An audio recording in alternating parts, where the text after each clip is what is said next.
This is Seeing Red, now in our 15th season of bringing you the best in independent Red Bulls news and opinion. Now, here are your hosts, Mark Fishkin and Joe Goldstein. Hello, hello, hello. It's our first ever quad box Seeing Red Hudson Playoff Derby edition. I'm Mark Fishkin. I'm here joined by three of the best local journos covering this team to get you ready for Saturday afternoon's massive Eastern Conference semifinal, the first time that Red Bulls and NYCFC will meet in the playoffs. And I'm going to have each of them introduce themselves, and we'll start with Michael Battista. Hello, yes, I'm Michael Battista, back here again, and really excited to see this game in person. Probably the more historic playoff games in New York Red Bulls recent history. Awesome. Daniel Rebain is here. How you guys doing? This is going to be a fascinating game, I would say. You know, obviously, Red Bulls struggled, I would say, for the most part against NYC this year. But now, you know, throw the records out. This is playoff time, and whoever wants it more is going to get this victory. Awesome. And in the car, on the car phone, literally on the phone in his car, it's JJ Pavlick of Big Dog Sports. How are you? This is what great to be on here tonight, Mark. Sorry, I'm coming from Army's campus at West Point. They're playing Notre Dame this week, so I just got done wrapping up with their defensive coordinator and some players. So, yeah, I'll be on the car for probably this whole podcast. All right. He's always on the beat. Before we move forward, I really want to let you know that you should like this here file, this here show on the YouTube, and please subscribe. Yes, down. Do the subscribing thing. We're at an all-time high of subscribers. And as the man said, here we go. This is the biggest game for the Red Bulls have had since 2018. This is a long time coming for Red Bulls fans, regardless of whether the team is playing their chief rival NYCFC, just getting past the first round of the playoffs. It seems like eons ago, it was 3 weeks ago that New York took down Columbus in 2 matches, and we're going to really get into the preview to kick it all off, and then I'm going to let my guys do their thing here. So let's start here. Let's talk about New York City FC, shall we? NYCFC finished the season 14-12-8, which for 50 points. They finished 6th in the East, 1 spot above the Red Bulls. They scored 54 times, conceded 49 in 34 games. Not terribly impressive. They did put together a late run to climb above the Red Bulls in the standings. Of course, at the same time, Red Bulls were kind of taking the second half of the season off without Emil Forsberg. Nevertheless, 10-4-3 at homes, third best in the East. And this is a team that likes to possess. They're number 1 in the league in touches inside the opponent's box. They love to play it rough and tumble with 6 red cards over the course of the season, and did pick up a red card, Tavon Gray, in game 2 of the series against Cincinnati. And they don't play the long ball. They like to have it. They like to control it. Their playoff series against Cincinnati went like this. Yamal Assad, who is, I think, on his 8th MLS team, with the goal at Cincy as New York City went down 1-0. Game 2 was a different story. That should say 3-1 NYC FC at home. Martinez and Martins and Rodriguez with the late capper evening the series. And then in game 3, a very tentative scoreless draw that went deep into penalty kicks. Matt Freese coming up big as City eliminated FCC after a scoreless draw. So when we think about the themes for this team, it's got to be coming out strong. The key to victory against NYCFC is simple. The Red Bulls have to play from the opening whistle. And in both games that the Red Bulls played against NYCFC this year, they conceded within the first 10 minutes of the game. It's a bit cliche. It turned out to be untrue against Columbus, but getting the first goal is crucial. City has lost just 4 times when scoring the first goal, winning 14 of those games. So if NYCFC doesn't come out confident, or their confident play is stopped in its tracks, they can kind of erode a little bit, and that's where Red Bulls can take advantage. Against Cincinnati in Game 1, City came out and scored, and since he peppered Matt Freese's net, in Game 3, City were fortunate to come away with that shootout victory. And then, of course, preparing for PKs, having taken down Columbus, that had some pretty impressive playoff victories. The Red Bulls should feel decent with their odds in the tournament, especially with Carlos Coronel. But City has had an equally impressive record in shootouts, particularly this season when they won 3 of the 4 they participated in, including the one against Cincy in round 3. But they were fortunate not to get eliminated during regular time in that match. Cincy missed 3 penalties themselves. But, again, Columbus had those 3 PK misses and saves. Nevertheless, PKs are a distinct possibility after Saturday afternoon's match. This is the 30th all-time meeting between the teams. The Red Bulls still have the lead, 15-10-4. A lot of that came in the early days of this rivalry. The last time they met, Mike and I remember this was the worst loss in Red Bull Arena history for the Red Bulls. They were absolutely taken to the woodshed by City, who simply wanted it more. Carlos Coronel made a horrendous giveaway and gaff. Danny Edelman with dreadful back pass. And New York just was punchless. They were literally second best. And it was a dreadful, dreadful showing. Red Bulls at City all-time, 3-7-2, of course, including the Red Wedding. However, New York hasn't beaten City in 3 straight tries. And in fact, the last time New York beat City away, you'll have to go back to late September of 2021, 3 years ago, when Omer Fernandez goal stood up. The all-time leading scorer is BWP, to the surprise of no one.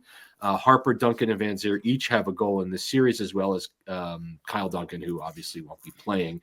Here's most likely the 3-4-2-1, the 4-2-3-1, that we'll see from Nick Cushing. O'Toole, former Red Bulls youth player, with a goal and 2 assists.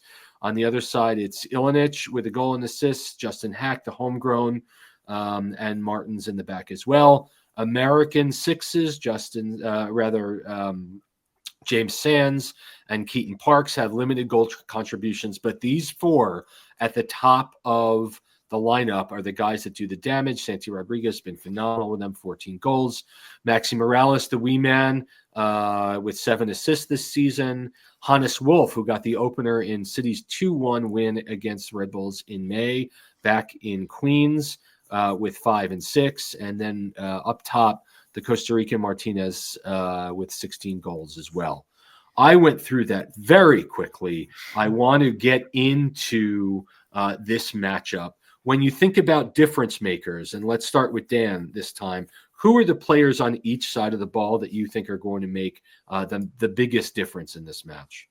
I mean, obviously, it's Emil Forsberg for Red Bull. I mean, Game 1 at Citi Field, they didn't have him, and that showed that they were missing what he brings to this team. When he's on the field, he's the biggest difference maker. And for NYC, it's Martinez. For whatever reason, last year they couldn't get goal scoring, but now this year they've been scoring in bunches. So Red Bull's gonna need to deal with him at the back. And I think the biggest key to the game is come out early and get stuck in early. I think you got to show NYC that you're not playing around like you were maybe at home in that 5-1 defeat. I think someone's got to step up, make a hard tackle and say this ain't gonna be easy today. So we'll see if they come and start fast like you said. I could see Red Bull getting a 1-0 win, but we'll see how we've got predictions coming up, my man. We got plenty of time for predictions. We'll see how things play out. So all right, JJ, what do you think, man? For City, it's going to depend on which Santi Rodriguez shows up. Mm-hmm. Alfonso, he gets the ball, it's going to go in the back of the net, anywhere from the 18 yards in. For the Red Bull, my 2 are going to be Morgan Lewis and Dante Van Zier. Can they get those runs and get open with space to bury their chances? They're not going to have many, and the ones that they do get, they're going to have to convert. Mike, when these teams played at Red Bull Arena, I think Nick Cushing really surprised the Red Bulls by pressing the full field, something that Schwartz hasn't seen. He won't be surprised if it happens on Saturday. No, he won't. And it's kind of interesting that everyone's focusing on the offense in this matchup, because the people you need to watch in this game are Sean Nealis and Andres Reyes, because we don't know who's going to score for the Red Bulls. Is it going to be Cameron Harper getting a banger? Is it going to be Emil Forsberg getting another PK? We don't know what's going to happen. What that stat you gave before, I've been reading it for a while, and it keeps ringing in my head about how NYCFC has the most touches in an opposing team's box this season. Yeah. Hey, how many goals do they have this season? Yeah, 50. Not so many. And how many goals do the New York Red Bulls have? 55. Right. I don't care how much time you spend in the opponent's box if you're not scoring. You need it, and if the defense can keep them from scoring, just get the ball away from the goal. Keep the ball away from the goal. Annoy their offense. And if you can do that and not let a goal in the first 60 seconds, you're going to be fine. And the thing is, we don't know who this goal scorer could be for the New York Red Bulls. It could be literally anybody.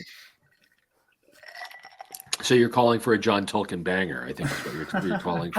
I'm calling for a Daniel Edelman banger for it could be anything. Why not? City came into this game, or came into the postseason they kind of reached sixth, and then they kind of slumped a little bit. They went to Montreal and they lost. They got shut out, and then they got shut out in 2 of the 3 games. No, sorry. They got shut out. They got shut out in 2 of the 3 games against Cincinnati.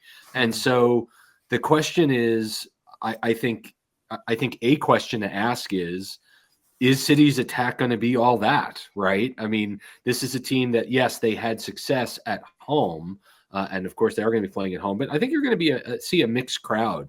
JJ, is there a key matchup you're looking for in this game?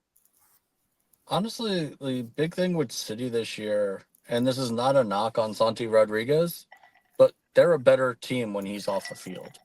When Maxi Morales is controlling that spot, as everybody got to witness at Red Bull Arena when they put the 5 spot up, they're a lot more dynamic. With Santi Rodriguez, while he can dribble out of trouble, create space, he's kind of a bit of a black hole. The ball goes in and it very, very rarely comes back out off of his foot. And that's the only knock on Santi. He's a hell of a player, but he's missed runs by Alonso Martinez. He's missed runs by Hannes Wolf. He's missed runs by Baccarat and others who have gotten into his face during games and been like, look, bro, I'm wide open. What are you doing? Why are you continuing to dribble into trouble when I'm giving you the outlet? So it's going to be interesting to see what Santi does with Sean Nealis and Daniel Edelman stepping up into his face on whether he's going to continue to hold that ball or if he's going to make that final pass, which then could be trouble for the Red Bull. Yeah. Mike, what do you think? What's the? I mean, you mentioned obviously Nealis and Reyes being able to shut down Rodriguez up top. What other areas? What other matchups are you going to be looking for on Saturday? I'm going to be looking if John Tolkien can get his head in the game, because of the back line, of the back 4, he has been the weak link. Dylan Nealis, Sean Nealis, Andres Reyes have been playing very well. John Tolkien has continued his deterioration this year, and I'm curious if Wolf or Morales are just going to bully him on the right side of the field. And if they can get past him and you see the center backs have to move over to that side of the field to compensate, that's going to be a problem. So I would be watching the right side of the field, because once you start moving those guys over, you got someone like, Gray or Parks just come on in and get a shot on goal. And then that's when the pressure starts to come in, I hear you. Dan, what do you think? Is there a key matchup you're looking for? Yeah, I kind of want to harp on what Michael said. I think, he brought up a good point. Defensively, Red Bull's been pretty good in the playoffs, at least in the 2 games. If they show up like they did in Columbus game 1, obviously, they had some luck here and there, with some posts in that matchup. But, if they could come out playing defensively like that, I think, they have a great chance of coming out victorious. And I think Carlos Coronel is going to have to have another one of those big games where he's at least making 2 saves. Yeah, Coronel went down to play with the Paraguayan national team during their World Cup qualifying break. He didn't see the field. Emil Forsberg played the last 25 minutes earlier this afternoon in Sweden's 6-0 win over powerhouse Azerbaijan. By all accounts, he looked sharp, and as far as we know, he was able to escape injury. No foot injury. Was he wrapped in Teflon like you wanted? Yeah, right? Like rubber bands around him. My key matchup is going to be Forsberg versus Sands and Parks. I think the what you saw against Columbus was Forsberg continuing to level up and absolutely bossing the central attack for New York. Plenty of times, especially in the home game against Columbus, the ball went into his feet and the crew just could not get it away from him. I mean, he was absolute masterclass in holding. And I'll hark back once again to Van Zier's goal, which may have been the prettiest combination that we've seen at Red Bull Arena in eons, right? This was the ball where the ball goes out to the left-hand sideline and Lewis Morgan keeps playing and Morera stops because he thinks the ball is out. It goes into Forsberg and down to Van Zier in the blink of an eye. And of course, Van Zier's reaction after scoring and just letting all the frustration out, really a magic moment. All right, so we're coming to the end of our first segment. Let's go to prediction time. It's Saturday. It's 7:30. Maybe it's 8. It's dark. It's in the low 40s in Queens. The security is ringed the Red Bull fans to protect them from a what result? Let's start with Dan this time. I kind of said earlier that, if Red Bull starts off fast and gets out to a 1-0 lead, I think they could end the game at 1-0. But I don't know whatever it is this year with this team versus NYC. I'll say 0-0, and they lose on penalties. Oof, that would be harsh. It would suck, but yeah. Mike, what do you think? What's your prediction? Well, I'm next to two people who are friends of the South Ward Network. Asked us for our predictions ahead of Game 1 in the Columbus series. Yes, and I was the only person one that got it right. Yes. Well, no, I was the only one who gave them the win. I said 1-1 Red Bulls win in PKs, but I was the only one who had any hope. I will say this: I am terrified about this game. Yeah. I am not going to have it on record that I was doubting. Not true to himself. I do think the Red Bulls can win this game. I don't think it's going to be easy. My prediction is 2-1 New York Red Bulls after extra time. Does it, forgive me, and I should know this, would they play 30 minutes of extra time? Correct. Yeah. Oh, my Lord. Oh, baby. Yeah, okay, get your heart medication out. So. I'm just trying to kill as many people as I can, like with the heartbeat here. I'm going to call it 2-1, but I'll call it 2-1 for New York in regulation. And I think nobody wants this game to go 120 minutes. No. Especially when you can, right, all the casuals, especially when you consider look at the players that were off the field during the penalty kick shootout against the Crew, right? Yeah. Both Lewis Morgan and Dante Van Zee were off the field, and we have guys like Noah Ayla and Danny Edelman delivering the penalty kicks. I don't think anybody wants that. I'm going to call it 2-0 in regulation. I think it's hard to beat a team 3 times in a row, and I think Schwartz won't be surprised by anything that New York City throws. And Nick Cushing already has said he'll be back next year regardless of what happens. I think the magic continues to the Red Bulls into the Eastern Final. And JJ, your prediction, sir? 1-1 goes to penalty kicks, and City takes it in penalties. Well, we know that the top of the screen is aligned right now for the Red Bulls advancing. It's important to note, if New York wins and Atlanta gets by Orlando, Red Bull Arena will be the host of the Eastern Conference Final in the big 7v9 matchup. Revenge. That will see Dax McCarty coming back to Red Bull Arena one more time. Before we go to break, I just want to offer this thought. This could be, it could be the last game of the season. I think Red Bull fans, after a kind of frankly, a pretty mediocre regular season, has kind of lifted the entire profile of fandom, getting through Columbus after a series that no one thought they would win. If there was one player that each of you had, that current rostered player that won't be on the team next year, we won't record this for posterity. We are recording for posterity. We'll hold you to it. JJ, is there a player that won't be on the Red Bulls next year? I think John Token's time to Europe is probably going to hit. There's maybe one or two others, but Token seems to be like almost 90+% on his way out to Europe. Fair enough. Daniel, your turn. Of course, he picked who I was gonna say, but you gotta pick someone else now. I've been saying this for like a couple of months now. I think Lewis Morgan's gonna get sold back to Europe too. Big money sale back to Europe. You know, Okay. the UK passport goes a long way over there. So I think Lewis Morgan had a great comeback season, and Red Bull cash in. Wow, Mr. Battista. The two, I'm going to say two right now. Okay. I think Kyle Duncan, because he's been hot and cold for a while, and I feel like we tried again with him. It's not great. I don't know if we send him back to the team he was on in Belgium is gone, so we can't return to sender.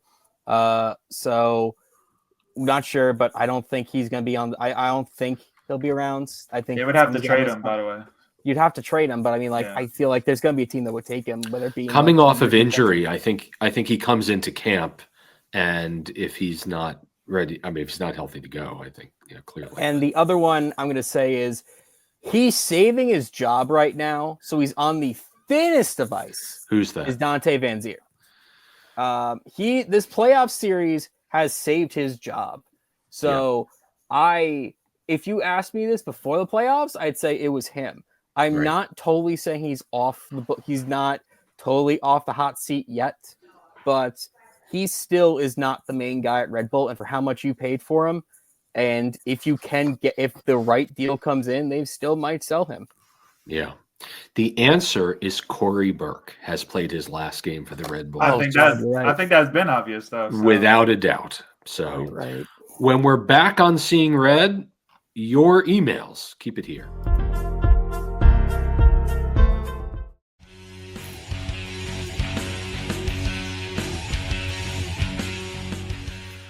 Faux Bulls on Parade leads us back for our email segment. You can email us anytime from your internet-connected device at seeingredny@gmail.com.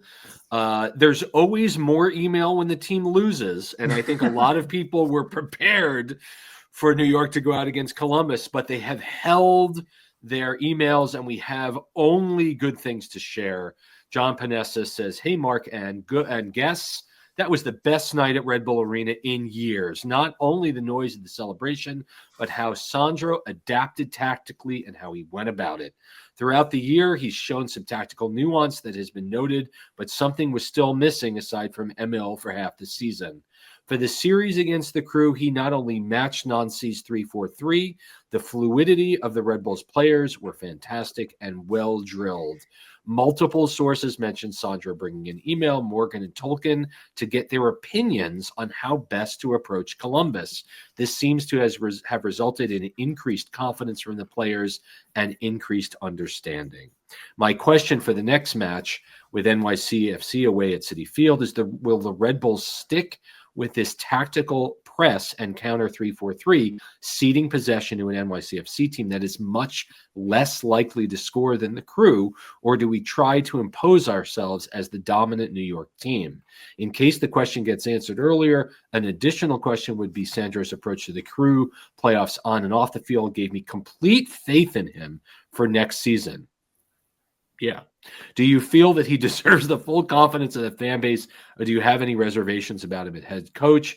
Really exciting regardless. I hope to see Atlanta go through the next round so we get another home game. All my best to Joe and hope he recovers. Thank you as always for the great show, John Panessa. Mike, let's start with you. Does Sandro move away? I mean, Columbus plays very differently than NYC.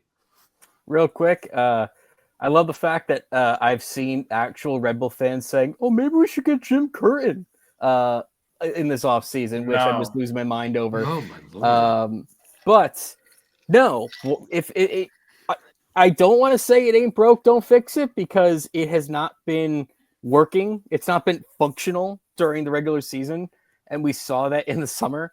But what we saw against the Crew, I totally expect the same 11, so long as Lewis Morgan's weird injury isn't, still there, which I have tinfoil hat theories on that. But I'm going to say, why are you going to change anything with it, how it worked? I think NYCFC is a team that is not as good as the Columbus Crew. They're good, but they're not as good. And if it worked against Columbus Crew, press them hard. Don't let them get close to you, especially in the first 60 seconds, and it should be fine. Okay. Dan, what do you think? Yeah, I would say, I think we'll see something close to what they did against Columbus, because what they did against, NYC the first two games obviously wasn't working. At Citi Field, they would get beaten behind all the time. Obviously mistakes caused them at Red Bull Arena. I think we'll see somewhat of what they were doing against Columbus. I think, now that there's film on them, NYC might be able to adapt to something. So maybe we'll see a new wrinkle from Sandro. But, I'll say that, Sandro, the other part of his question, I would say Sandro has done with what he's given. I would say, I think he's done a really good job.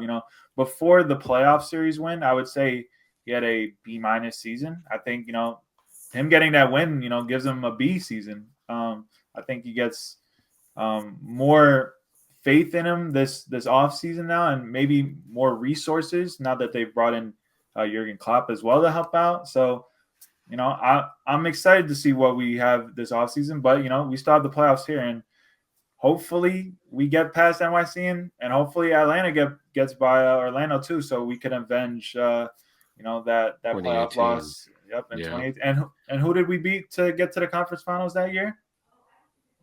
Columbus. So we'll see. JJ, your thoughts on changing tactics and Schwartz's first season as a whole?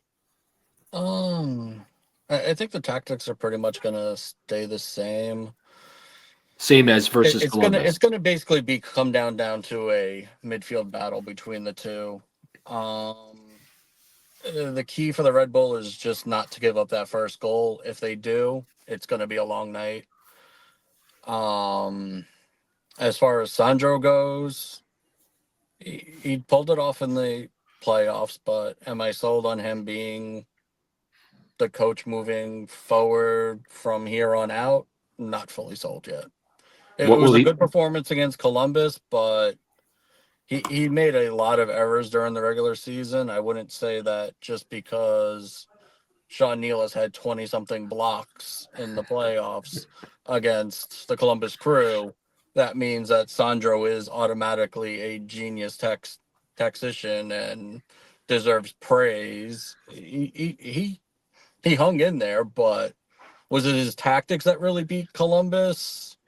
I'm not. Or the performance of the players. Yeah, it's an interesting point. Big part in that win.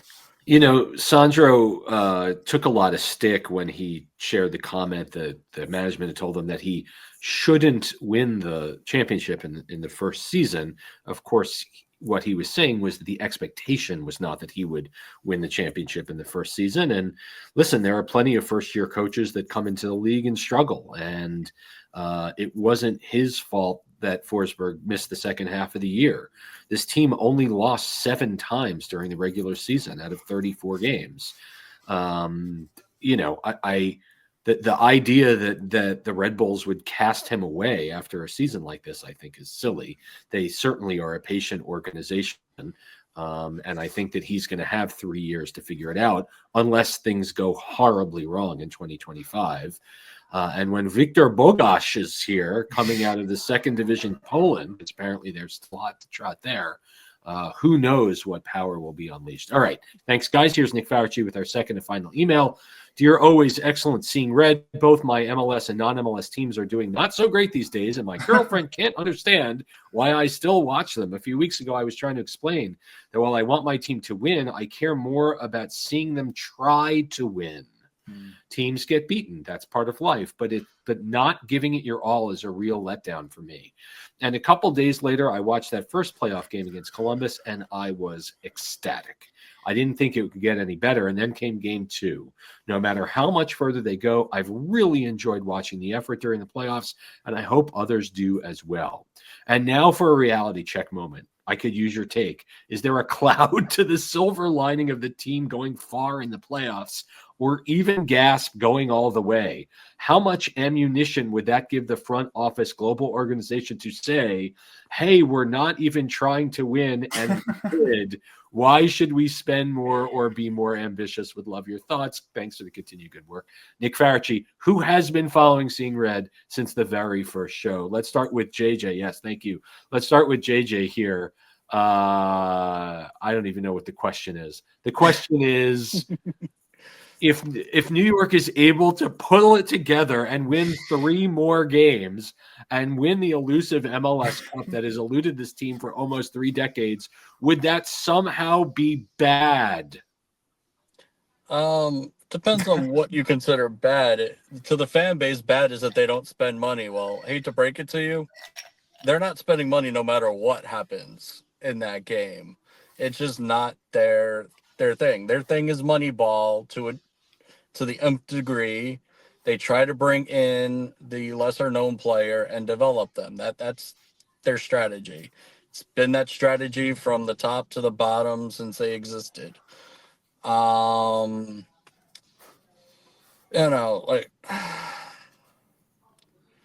I guess you could say it would give them more ammunition to be like to the fans, well, look, we didn't really spend much. We brought Forsberg, we brought Dante in, and look what you guys did with that. So why do we need to spend any more money?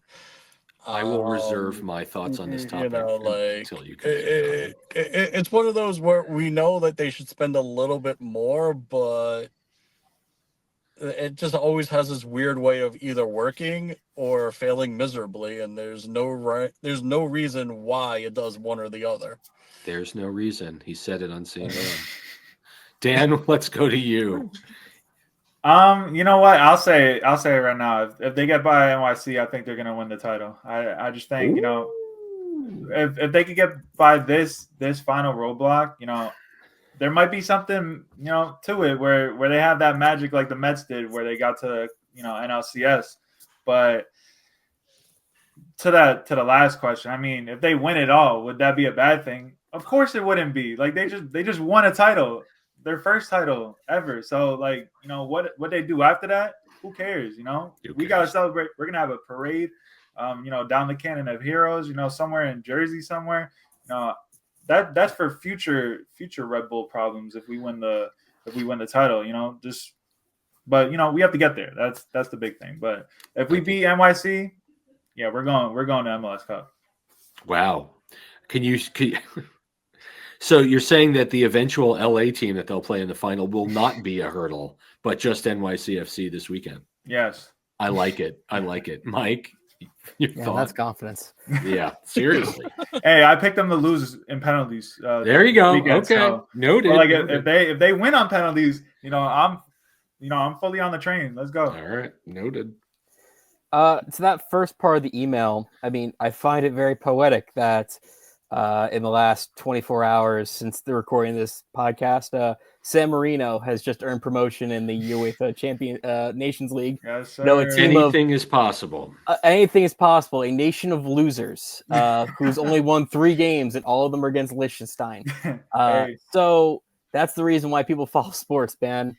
What I'm going to say is this. If there's always been this overarching idea that, you know, if the Red Bulls ever miss the playoffs, that's when things are going to change. Because they've made it for like 14 straight years. And that's because they keep hitting that bar. Nothing changes. So by that logic, we're already screwed because we've already made the playoffs. However, I don't think that anything's going to change going forward because this was always Sandro's first year. Right. This was always going to be we brought in a superstar player but we also only brought in like 2 or 3 other guys, and I think only 2 of them were MLS ready. So to do what they did with this roster, it's impressive, but it's not going to be indicative of what happens going forward, because this was already going to be a let's see what the coach can do. Let's see what the players can do. Mhm. Tolkien might leave in the middle of the season. We probably think that we're going to sell some guys to Mexico. I don't know. Maybe. Sounds like the Mets to me, if you ask me. You keep bringing them up, but I'm trying not to do it because we don't have we don't have a theme song or a pumpkin rally thing. We don't have a giant purple token to Yeah, we have the Wendy's mascot who's down the street. Right.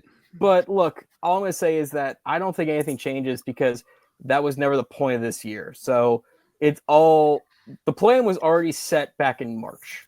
Mm-hmm. Yep. And I think New York summer window would certainly indicate. And, we haven't been able to talk to Jochen since the end of the summer window when to have him actually discuss with us what happened. But Nick, thank you as always for writing. The idea that there's anything else that matters after the team wins a cup for the next 5 years is not right. And there are plenty of longtime fans that say, no, they have to win the cup every year for me to be happy. I've been waiting a really long time, and I know you have too. So if they actually are able to put together a magical run and win, then, they could elevate the 2 team. They could elevate the U19s. Hold on a sec, Mike. And then they could, I literally will not care for some time. All right, exactly. Mike, yes. Real quick, kind of relating this back to New York's opponent this weekend, New York City. Yes, I have had this discussion with NYCFC fans because I write for Hudson Blue. Yes, that since the team has won MLS Cup, the team has gone downhill. It's been very interesting because I don't think any of them would trade winning the MLS Cup. Right. But I almost they have to win a real one first. So I'm not even going to talk about the Mickey Mouse nature of it. What I am going to say is this: I feel like some of them are going to value this upcoming playoff series more than the MLS Cup. Yeah, I feel like that's where we are. So I know that MLS Cup, fans like Mark, people have been around the team since 96, 95, when the idea was being formed. I understand that trophy is the creme de la creme, but it's all a matter of perspective. Like, even after the team wins, the team can get worse. And then after a while, it's like, was it worth it? So you just have to worry about tomorrow. Always worth it. Don't stop thinking about tomorrow. We're come to an end of a terrific Seeing Red. Hopefully the Red Bulls will avoid conceding in the first 10 minutes of this game, as they did in both games they played against NYCFC.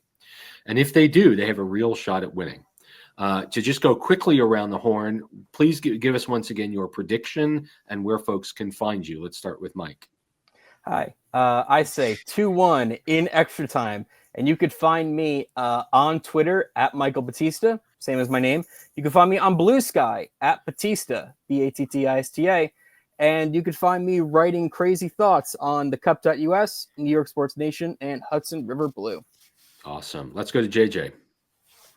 You can find me on all the socials, JJ Pavlick or Bad Dog Sports. My prediction was it's going to go to penalties and City will win it in penalties. And I just want to put it out there. Thoughts are with Tata. It was a personal reason why he stepped away. It had nothing to do with the performance. It's up to Tata whether he wants it to be publicly known beyond what I've known from talks with him or not. It's his battle. It's up to him to put it out there. But thoughts with him as he goes through what he's going through. Okay. Thank you, JJ. And Dan. You know what? I'm changing my prediction. It's still going to be 0-0 going to pens, but Red Bull is going to win in penalties. You coward. So let's go. You know what? Nah, I'm on the train now. We're going to win in penalties. Yeah, you can find me on X, any social, my name, Daniel Rebain. You can also find me on Bad Dog Sports. I write, cover the New Jersey Devils, and then Area Sports Network as well, covering the Red Bulls. So let's go Red Bulls. 0-0 penalty win. All right.